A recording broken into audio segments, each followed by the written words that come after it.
Bluetooth speakers can instantly improve your Roku TV sound, but the setup can be confusing. In this video, I will show you how to connect a Bluetooth speaker to a Roku TV, how to pair it correctly, and how to fix common connection or sound issues. First, let's check whether your Roku TV actually supports Bluetooth audio. From the Roku home screen, go into Settings and then open Remotes and Devices. If you see options like wireless headphones or Bluetooth headphones and speakers, that means your Roku can connect to Bluetooth audio devices. If you only see remote-related options and nothing about headphones or speakers, then your Roku TV does not support Bluetooth audio directly. Now, if your Roku TV does support Bluetooth, you can pair your Bluetooth speaker directly. Now start by turning on your Bluetooth speaker and putting it into pairing mode so it's ready to connect. After that, go back to your Roku TV, open Settings, then Remotes and Devices, and select Bluetooth or wireless headphones and speakers. Choose Add New Bluetooth Audio Device and wait while the TV searches. When your speaker shows up on the screen,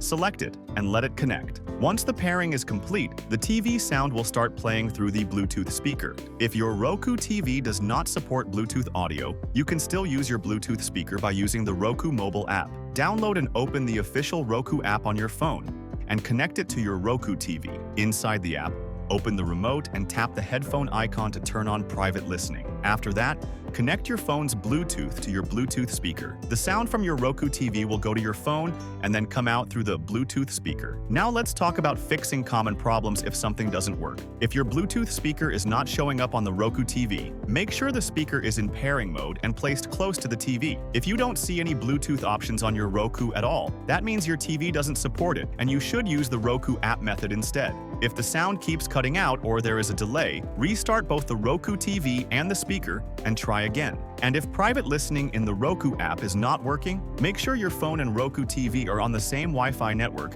then restart the app, the TV, and the speaker before trying again. That's it for this video on how to connect a Bluetooth speaker to a Roku TV. I hope this guide helped you understand the different ways to pair your speaker and fix common connection or sound issues. If this video helped you out, give it a thumbs up and subscribe for more simple tech guides like this. If you have any questions, or if your speaker connected successfully, let me know in the comments below.